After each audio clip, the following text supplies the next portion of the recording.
Mon travail de journaliste exige que je voyage constamment. Une partie de ce travail consiste à publier une chronique avec des mythes et des légendes de petites villes.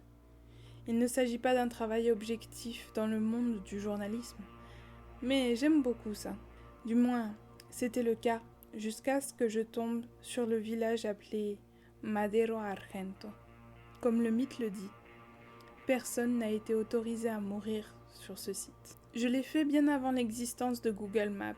Pour arriver au village, j'ai dû faire confiance aux instructions fournies par une source. Quelque chose en moi me disait qu'il s'agissait d'une blague. Mais la colonne dans le journal était précisément à ce sujet. Vérifier ou réfuter l'information. J'ai tout préparé pour le voyage. Et après plusieurs heures de conduite, je me suis retrouvée sur un chemin caché, sale et sans entretien. Après plus de 3 heures, j'ai trouvé un vieux panneau en bois, un premier signe de civilisation. Madero Argento, retournez d'où vous venez. Au loin, j'ai observé ce qui ressemblait à une ancienne communauté de labour.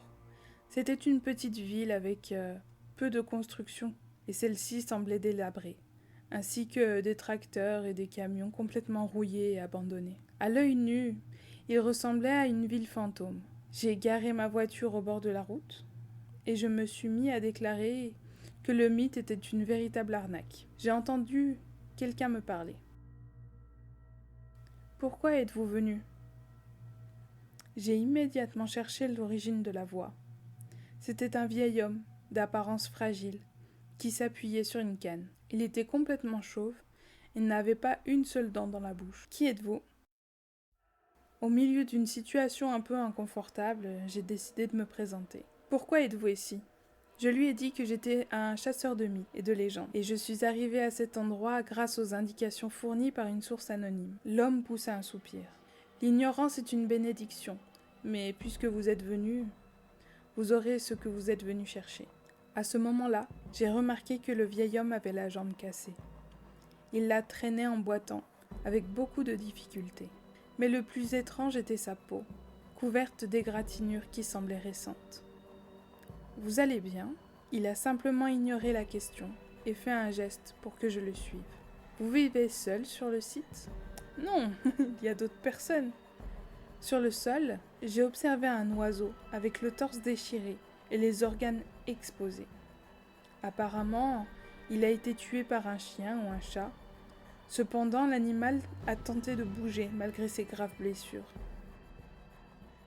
L'oiseau... Il est...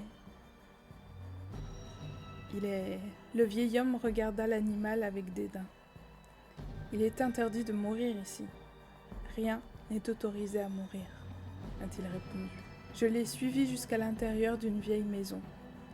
Dès que j'ai traversé le cadre de la porte d'entrée, une puanteur de chair pourrie a pris d'assaut mes narines. Une douzaine de personnes, avec divers types de mutilations, étaient éparpillées dans la salle. Pourtant, ils respiraient encore. Ils vivaient avec des blessures qui auraient pu tuer n'importe quel humain. La véracité du mythe a été démontrée, même si je n'en revenais pas. Nous devons demander de l'aide ? Cela ne ferait qu'empirer la situation, répondit le vieil homme. J'ai sorti le téléphone, complètement prêt à appeler les urgences. Cependant, à cet endroit éloigné, il n'y avait pas une seule barre de signal pour demander de l'aide. Asseyez-vous, parlons. Complètement dévasté par ce que je voyais, je n'ai pas réussi à trouver les mots pour formuler un argument cohérent. Vous êtes venu connaître l'histoire de Madero Argento, et je vais vous la raconter. Je me suis assis et j'ai observé toutes ces personnes souffrir ici. La plupart avaient des blessures si terribles qu'ils ne leur permettent même pas de parler, et ils ont simplement émis des gémissements d'agonie à l'endroit où ils étaient assis. Chaque blessure semblait récente, comme si elles avaient été faites le jour même. Depuis la fondation de ce village en 1911, nous sommes une communauté agricole typique.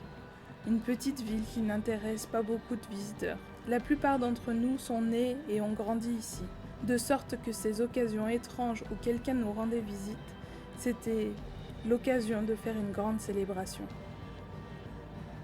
L'homme s'arrêta un instant pour observer sa jambe cassée. Puis, en 1956, un homme est arrivé à Madero Argento. au bord d'une voiture de luxe et vêtue de beaux vêtements. Elle contrastait trop avec le style modeste du village. Il a dit qu'il ne venait pas faire des affaires et encore moins s'installer dans la région.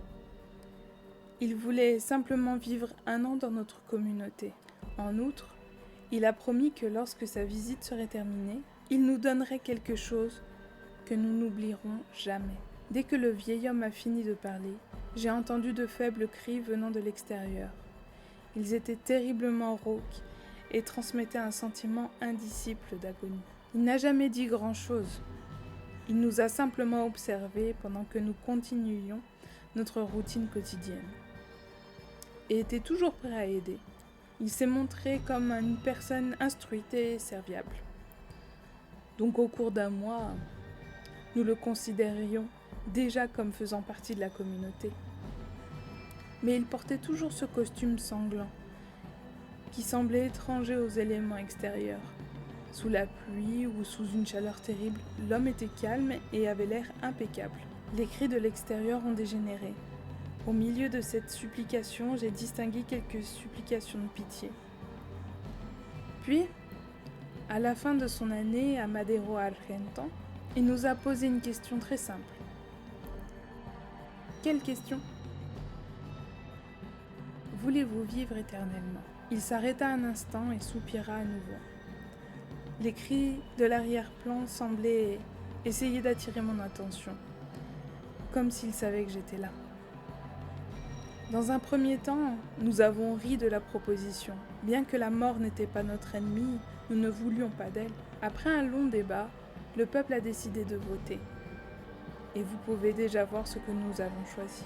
Je me suis approchée de la fenêtre, en essayant de découvrir l'origine des cris. Je voulais courir hors de cet endroit, mais quelque chose en moi m'en empêchait. Je me sentais profondément désolée pour les gens de Madero Argento, et je voulais vraiment les aider. Alors, vivrez-vous éternellement ? Le vieil homme hocha la tête. Il a promis que notre corps resterait toujours jeune. Malheureusement, lorsque le passage du temps a cessé de nous affecter, nous avons perdu la capacité de ressentir le froid, la faim et le besoin de dormir. Nous sommes à l'abri des blessures, des maladies ou de la destruction. Mais on ne peut pas guérir. Chacune des blessures que nous subissons, aussi petites ou graves soient-elles, restera avec nous jusqu'à la fin des temps. C'est notre malédiction. Qu'advient-il des gens qui crient ? Ils viennent de la grange. C'est là que nous gardons les gens qui veulent sortir. Sortir ? Certains croyaient qu'ils pouvaient échapper à la malédiction. Ils ont détruit leur propre cœur, et d'autres se sont tiré une balle dans la tête. Ils avaient tort. Ils ne peuvent pas mourir. Ils n'ont pas le droit de le faire. Y a-t-il quelque chose que je peux faire ? Y a-t-il un moyen d'arrêter cela ? Il a laissé un rire. Ce n'était pas un rire joyeux, mais de malice. Arrêter ? Nous ne cherchons pas à ce que ça s'arrête. Il y a 10 ans, le même homme qui nous a maudits est retourné au village. Il n'avait pas vieilli et il affichait toujours ce sourire joyeux. Il nous a offert la mort, libéré nos âmes et nous sauver de cette terrible vie. Et pourquoi vous n'avez pas accepté ? Il s'arrêta et le sourire s'estompa de son visage, parce qu'il nous a raconté ce qu'il se passe après la mort.